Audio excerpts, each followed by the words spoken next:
Komisi Pemberantasan Korupsi akan memfasilitasi pertahanan untuk dapat mencoblos saat pemilu 17 April besok. Informasi selengkapnya kita akan bergabung dengan rekan Ismail Reza dan juru kamera Jeff Henderson dari KPK Jakarta. Ya, Mail, ini bentuk fasilitas seperti apa yang akan diberikan oleh KPK terhadap para narapidana dalam pemungutan suara tanggal 17 April nanti? Terjadi pada Pilkada DKI sebelumnya, KPK secara garis besar akan memfasilitasi untuk Pilpres kali ini ada 63 tahanan yang akan difasilitasi oleh KPK untuk memberikan hak pilihnya tentunya kepada tahanan-tahanan KPK yang memiliki hak pilih.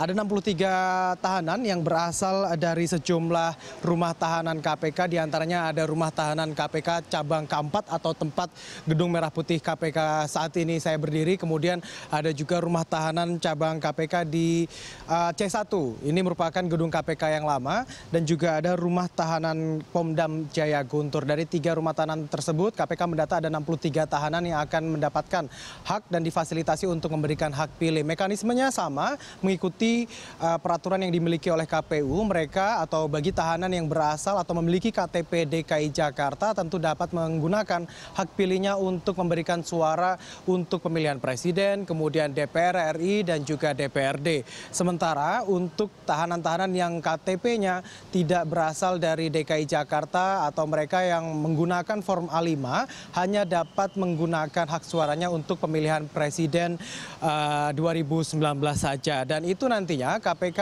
akan bekerja sama dengan TPS nomor 12 yang merupakan TPS di cabang Kecamatan Guntur, Jakarta Selatan ini. Dan nantinya 63 tahanan ini akan disatukan ke dalam rumah tahanan di Kafling 4 atau tepatnya di Gedung Merah Putih KPK. Dan hingga saat ini pun KPK masih akan terus mendampingi tahanan-tahanan tersebut yang nantinya akan menggunakan hak pilihnya dalam pemilu serentak 2019 mendatang. Rudi. Ya, Ismail, ini kita beralih ke informasi lain terkait kasus yang melibatkan kader Partai Golkar, Bowo Sidik Pangarso. Ini perkembangannya seperti apa kasusnya? Ya, untuk pengembangan dari perkara suap bidang pelayanan kerjasama antara Pupuk Indonesia Logistik bersama dengan PT Humpus Transportasi Kimia yang menetapkan Bowo Sidik Pangarso, anggota DPR RI sebagai tersangka. Hari ini KPK melakukan pemeriksaan terhadap 3 orang saksi, Rudian dan juga pemirsa. 3 orang saksi ini diantaranya adalah staf Finance and Treasury atau staf keuangan dan kebendaharaan dari PT HTK atau Humpus Transportasi Kimia, Desi Artinesti. Kemudian juga ada Direktur PT Kopindo Cipta Sejahtera, Bambang Tejo Karjanto, dan 1 orang lagi yang merupakan penjadwalan ulang dari pemeriksaan yang harusnya berlangsung pada 12 April lalu, yakni adalah Siesa Darubinta. Dari 3 orang saksi ini akan dilakukan pemeriksaan sebagai saksi untuk tersangka pemberi suap, yakni adalah Asti Winasti. Tadi yang kami pantau ada beberapa atau ada saksi Siesa Darubinta lebih tepatnya yang sudah hadir di gedung KPK pada pukul 10 pagi tadi dan langsung masuk ke ruang pemeriksaan tanpa memberikan komentar apapun kepada kami awak media. Setidaknya atau adapun dari Siesa Darubinta ini diketahui merupakan pihak yang diduga merupakan rekan dari Bowo Sidik Pangarso yang saat dalam operasi tangkap tangan di apartemen Permata Hijau ada Siesa Darubinta dalam lokasi operasi tangkap tangan tersebut. Dan pada 12 April dia dijadwalkan pemeriksaan namun tidak hadir dan baru hari ini dilakukan pemeriksaan oleh tim penyidik KPK.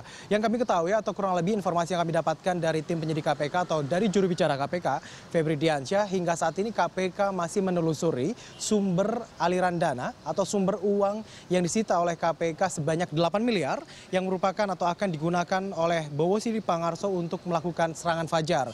Kalau kita hitung-hitung, memang dalam konteks perkara suap ini yang terjadi antara PT Pupuk Indonesia Logistik dengan PT HTK, uang suap yang diterima oleh Bowo Sidik Pangarso dari perkara itu ada 1,5 miliar. Namun dalam operasi tangkap tangan, KPK juga mengamankan 82 kardus dan juga 2 kontainer yang total uangnya itu ada 8 miliar rupiah di dalam 400.000 amplop yang sudah dikonfirmasi oleh KPK ini akan digunakan oleh Bowo Sidik Pangarso serangan fajar begitu untuk memberikan serangan fajar pada pemilu serentak 2019 mendatang.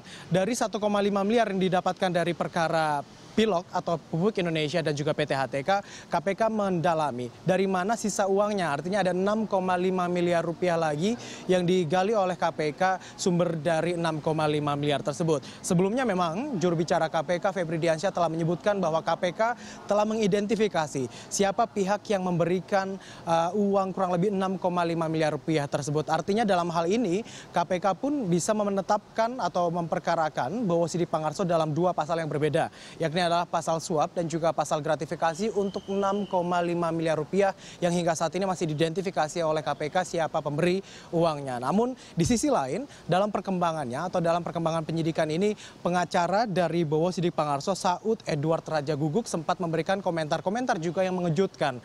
Bahkan Saud ini menyebutkan bahwa uang 6,5 miliar rupiah untuk menggenapkan 8 miliar rupiah yang disita KPK ini berasal dari menteri yang saat ini masih aktif dalam kabinet di pemerintahan Joko Widodo Maruf Amin. Namun hingga saat ini pun KPK enggan memberikan komentar terkait dengan hal itu, masih menunggu bagaimana perkembangan dari penyidikan Bowo Sidik Pangarso ini. Selain itu, Bowo Sidik juga sempat menyebutkan bahwa ia diminta oleh Nusron Wahid untuk mengumpulkan uang atau mengumpulkan amplop sebanyak 400.000 amplop ini berisikan 20.000 dan 50.000 rupiah untuk melakukan serangan fajar. Sementara pengacaranya Saud Edward Raja Guguk menyebutkan bahwa Nusron Wahid ini juga mengumpulkan uang sebanyak 600.000 amplop untuk pemenangan Bowo Sidik dan juga Nusron di pemilu 2019 ini, di mana mereka berdua ini berasal atau maju lagi menjadi caleg di Dapil Jawa Tengah II.